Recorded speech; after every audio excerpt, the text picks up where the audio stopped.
गांव में एक व्यापारी अपने गधे के साथ रहता था। उस व्यापारी का घर बाजार से कुछ दूरी पर ही था। व्यापारी हर रोज गधे की पीठ पर सामान की बोरियां रखकर बाजार जाया करता था। व्यापारी का स्वभाव काफी अच्छा था। वो अपने गधे का अच्छी तरह से ध्यान रखता था। वैसे तो गधा भी अपने मालिक से बहुत प्यार करता था, किंतु समस्या ये थी कि गधा बहुत ज्यादा आलसी था। गधे को काम करना बिल्कुल भी अच्छा नहीं लगता था। गधे को तो बस पूरा दिन आराम करना और खाना ही पसंद था।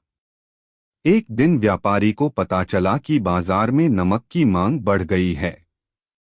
उस दिन उसने ये तय कर लिया कि वो अब बाजार में नमक बेचना शुरू कर देगा।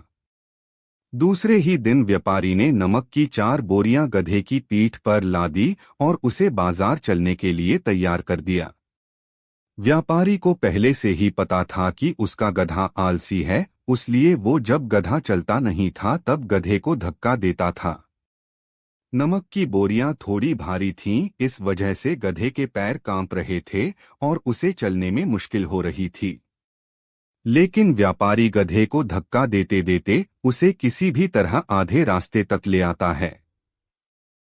व्यापारी के घर और बाजार के बीच में एक नदी थी, जिसे पुल की मदद से पार करना पड़ता था।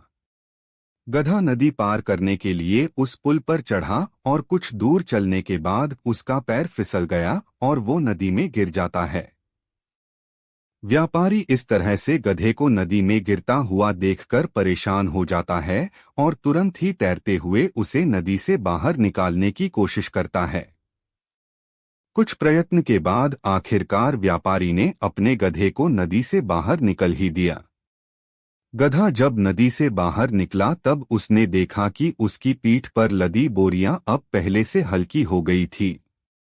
पानी में गिरने की वजह से अब सारा नमक पानी में घुल गया था और इस वजह से उसकी पीठ पर का बोझ अब कम हो चुका था। दूसरी तरफ सारा नमक पानी में घुलने की वजह से व्यापारी को अच्छा नुकसान हुआ और अब उसे आधे रास्ते से ही घर वापस जाना पड़ा।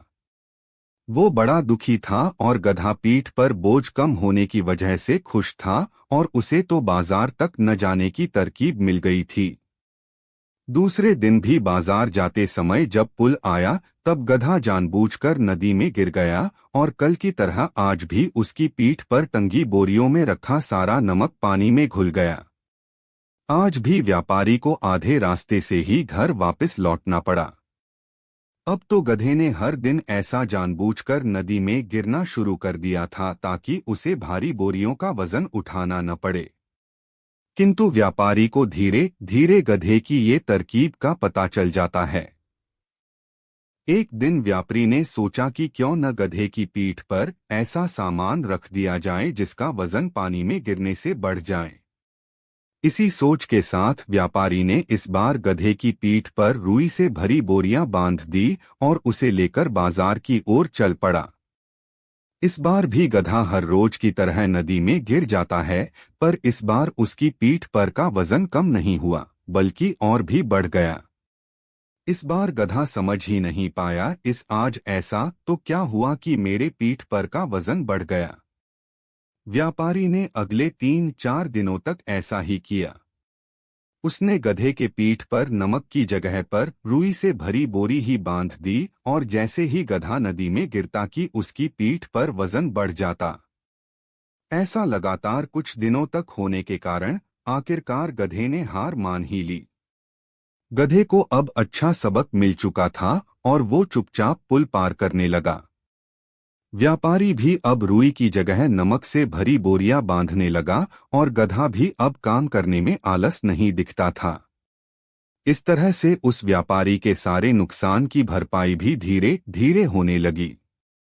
सारांश, हमें अपने कर्तव्य का पालन करने में कभी भी आलस नहीं दिखानी चाहिए और हम इस व्यापारी की तरह अपनी सूझबूझ से किसी भी काम को आसानी से पूरा कर सकते हैं।